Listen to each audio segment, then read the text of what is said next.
Queridos, vamos para a palavra. Evangelho de Mateus, capítulo 26.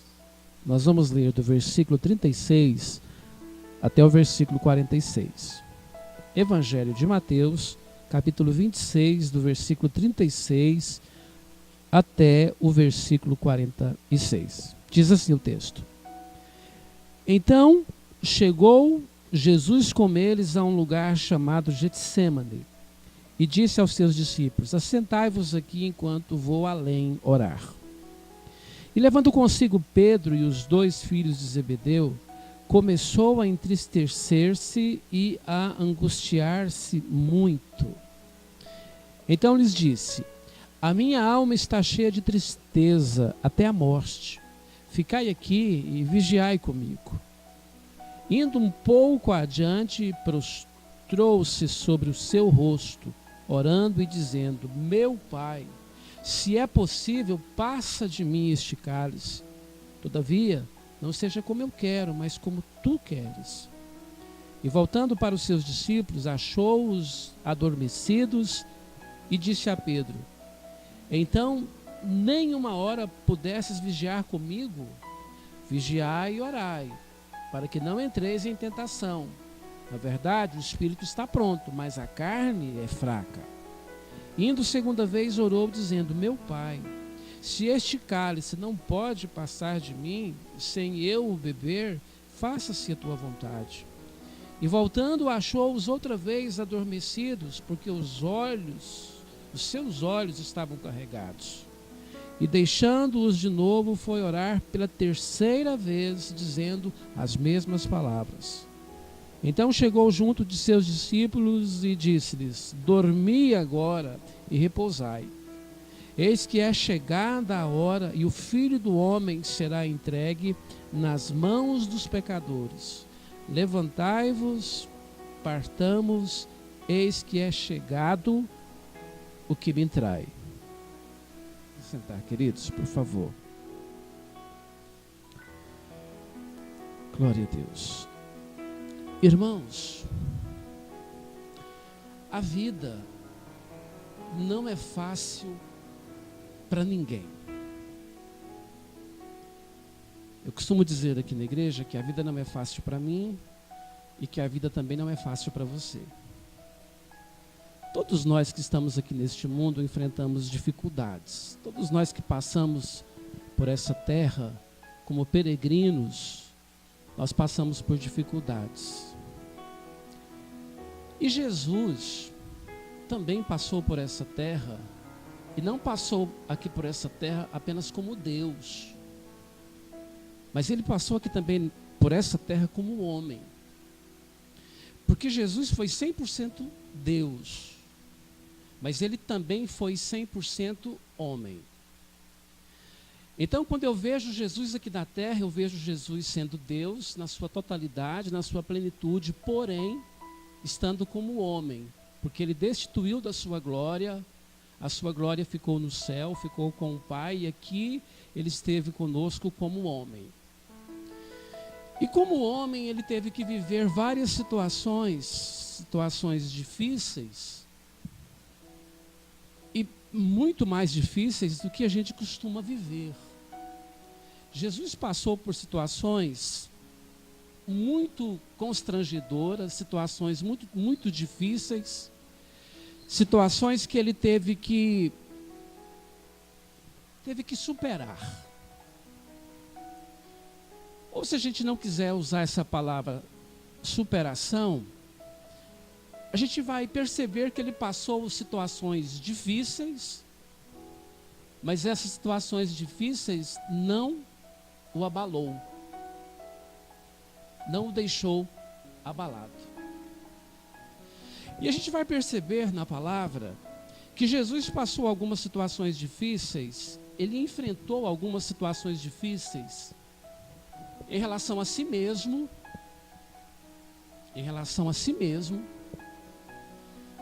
ele enfrentou situações difíceis em relação aos seus inimigos, e ele também enfrentou situações difíceis em relação ao Pai, ao próprio Pai. A gente vai entender isso daqui a pouquinho. O pastor Adalberto, alguns conhecem ele aqui, ele adoeceu, né? Teve uma depressão profunda, está tratando com psiquiatras, com psicólogos. E quando ele estava muito ruim, quando ele estava muito mal, muito doente, ele foi conversar com o psicólogo, e o psicólogo disse para ele assim: Adalberto, eu só tenho uma palavra para dizer para você, cara. Você vai ter que aprender a superar. A sua palavra de vida vai ser essa, superação.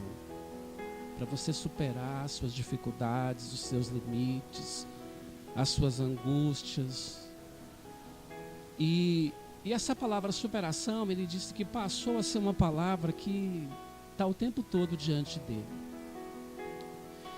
Mas não é muito diferente com a gente também do que aconteceu com o Adalberto, não. Porque todos nós aqui também temos que superar a cada dia.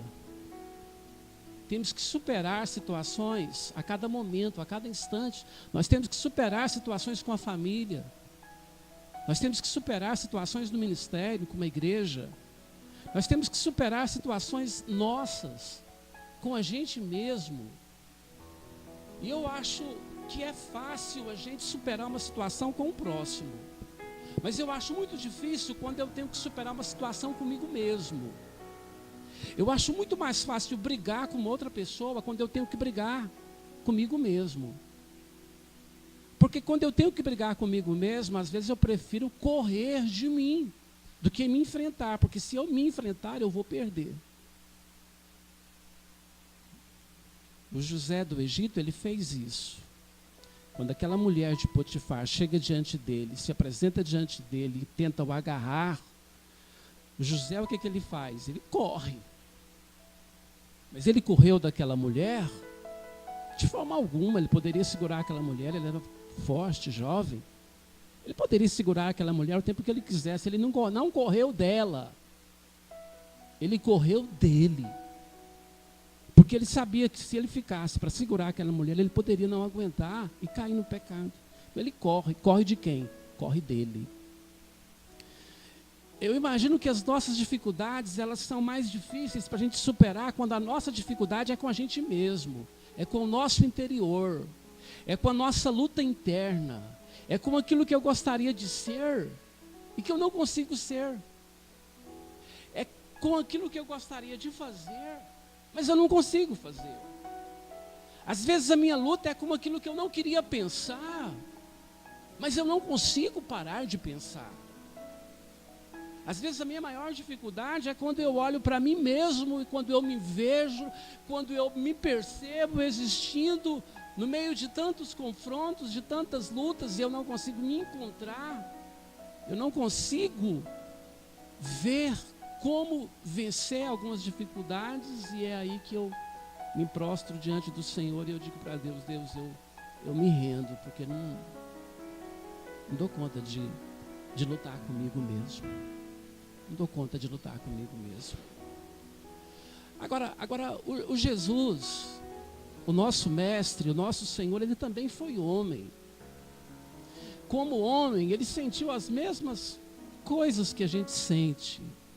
Como homem, Jesus sentiu as mesmas dificuldades que nós sentimos como ser humano. Porque Jesus foi homem. Se eu acreditar que Jesus não sentiu dor, se eu pensar que ele só fingiu que sentiu dor, então eu vou estar dizendo que Jesus é mentiroso. Que ele fez uma cena de que estava sofrendo, de que estava com dor, mas aquilo era só para nos enganar.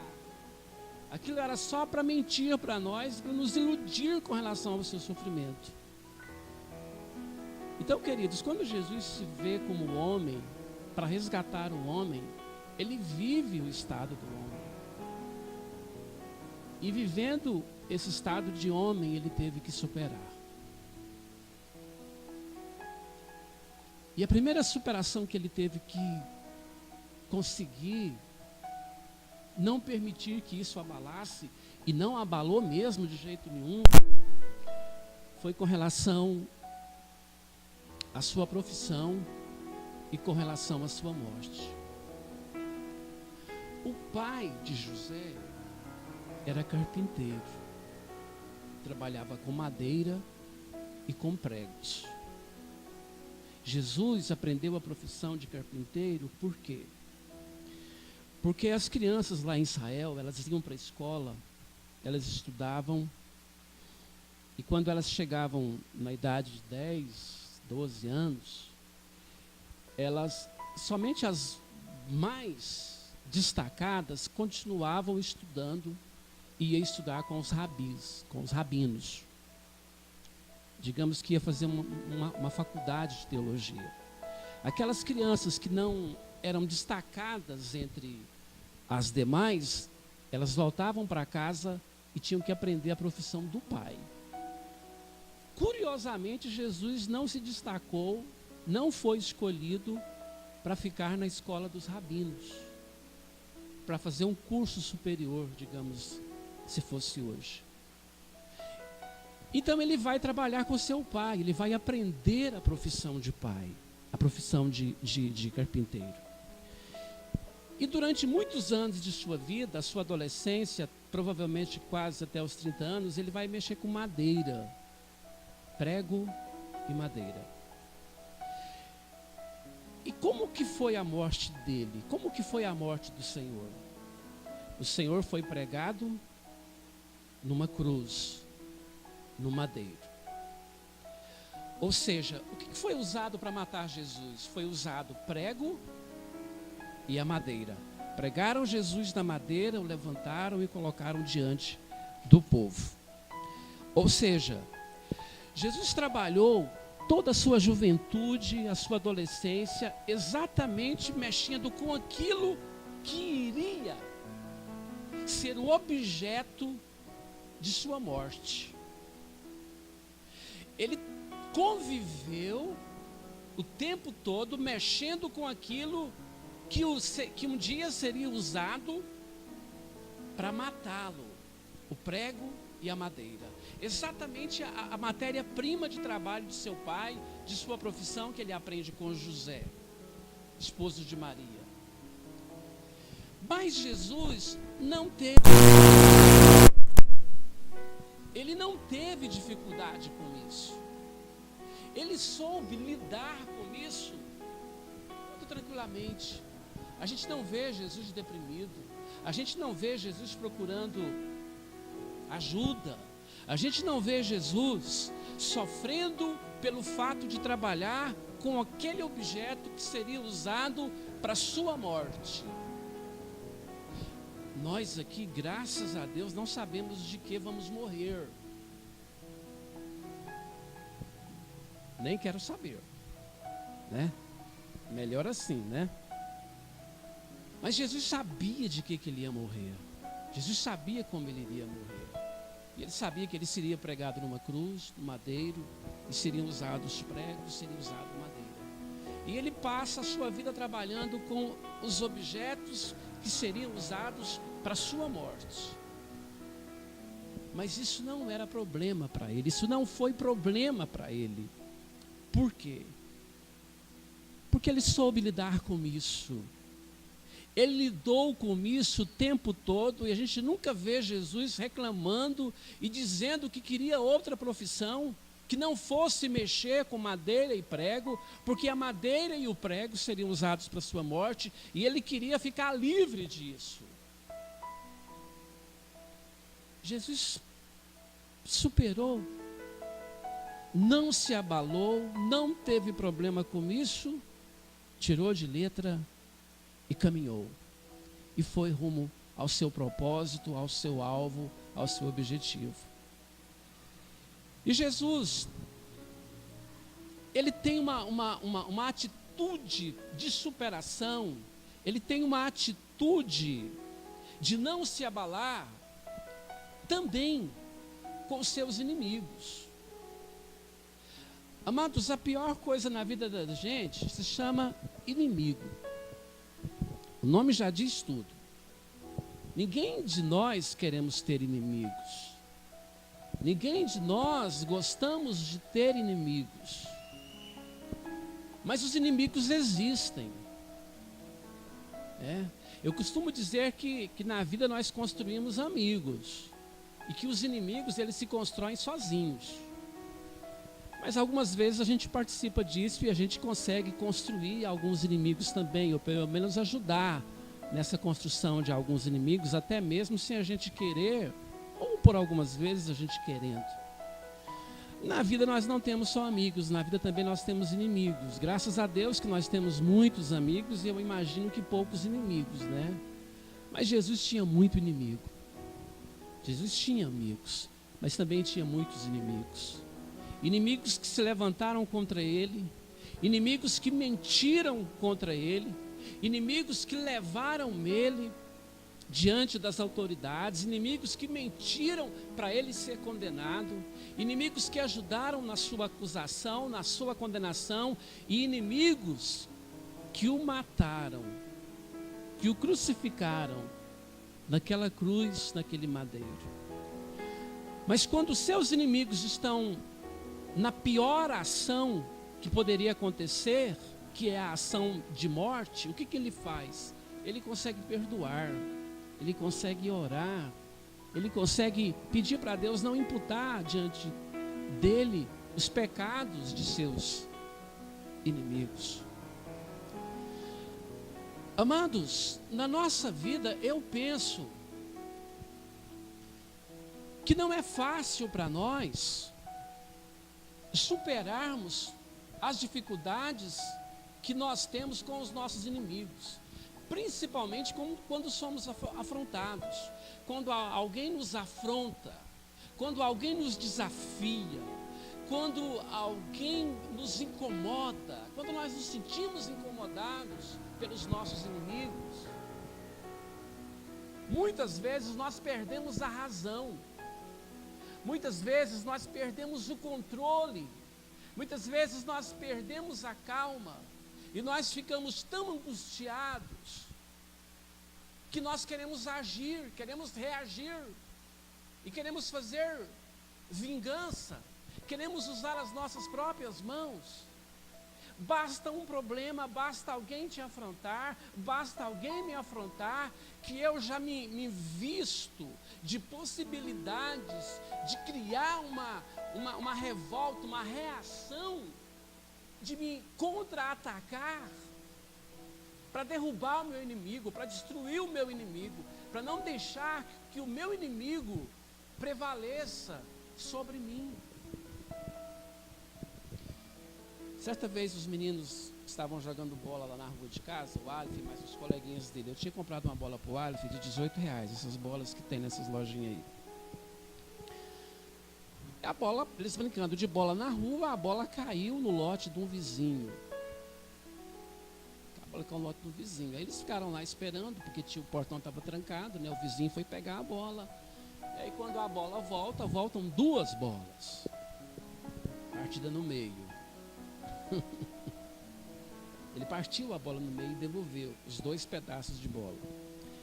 Aí o Aleph pegou os 2 pedaços de bola, chegou lá onde eu estava assim: papai, olha o que o vizinho fez. Cortou minha bola, papai. O que você vai fazer, papai? Aí eu disse para ele assim: meu filho, essa bola custou só R$18.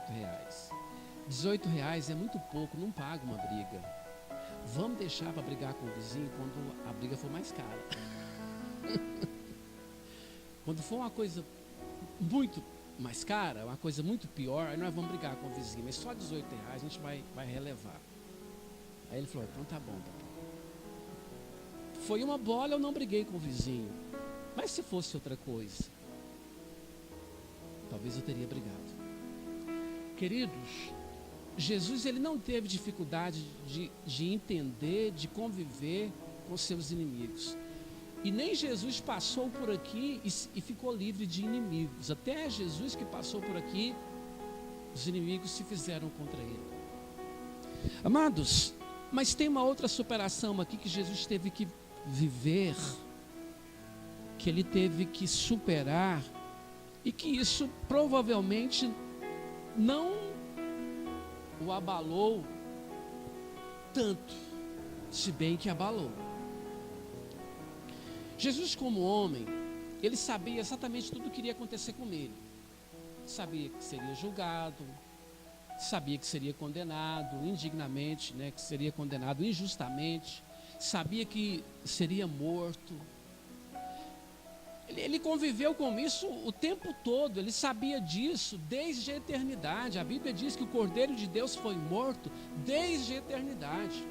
Queridos, Jesus sabia que ele iria morrer por nós desde quando o mundo nem era mundo, desde quando o planeta Terra nem existia, desde quando só existia Deus, o Espírito Santo e Jesus e seu propósito eterno. O Cordeiro de Deus lá na eternidade já sabia de tudo que iria acontecer. Era tranquilo, ele já sabia disso. Mas quando ele se vê em carne, quando ele se vê como homem, e quando chega a hora disso acontecer, o Jesus apavora. Ele angustia. Ele se entristece. E ali a gente vê a humanidade de Jesus. Porque ele orava e ele estava tão angustiado que ele começava a suar. E diz a Bíblia que o seu suor se tornou em gotas de sangue. Você sabia que isso é possível acontecer? Isso não foi um milagre que aconteceu? Não foi um milagre o suor de Jesus ter se tornado em sangue? As pessoas, quando estão extremamente angustiadas, numa angústia tão grande, os vasos se dilatam e sai sangue no lugar do suor.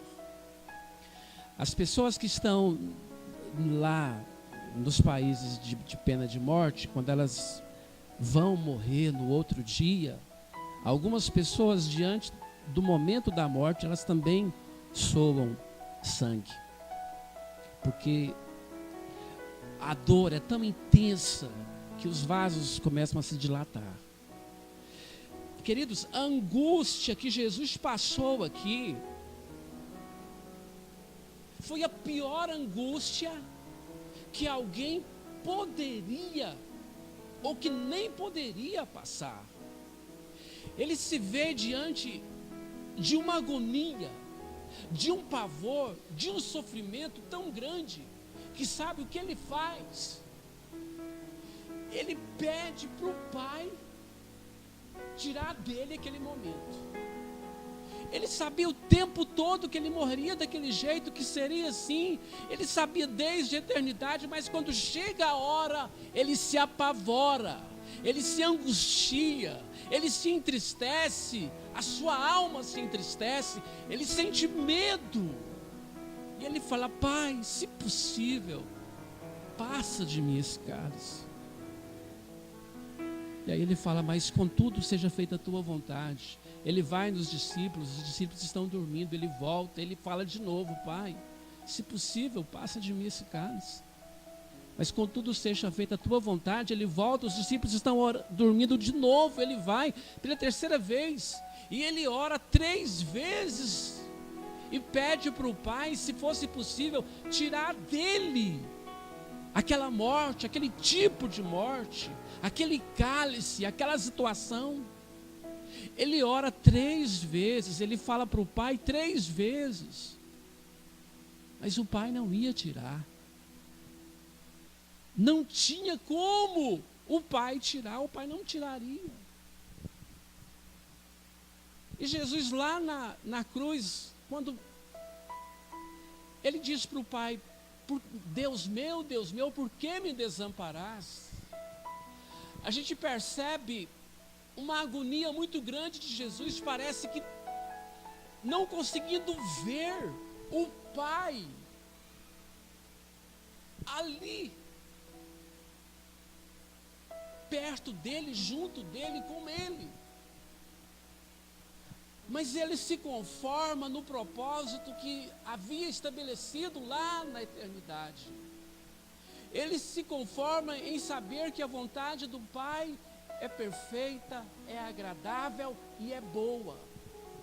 Ele se conforma em dizer para o Pai: Pai, contudo seja feita não a minha vontade, mas a tua vontade. E quando ele entrega o seu espírito, ele diz para o Pai: Pai, em tuas mãos eu te entrego o meu espírito. Quando ele morre, quando ele entrega a sua vida, ele supera, ele consegue não se abalar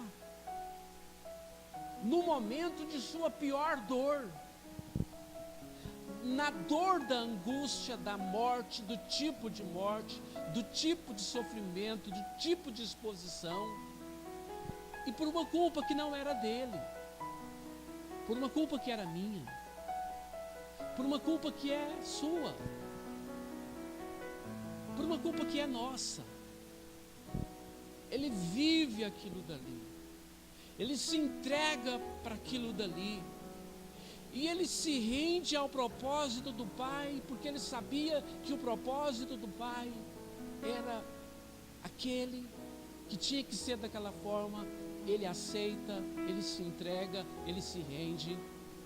E diz a Bíblia que depois de tudo ele viu o que ele fez e ele ficou satisfeito pelo que ele fez, por passar o que ele passou, por ir até o último momento, por chegar até o ponto de poder dizer para o Pai: Pai, em tuas mãos eu te entrego o meu espírito.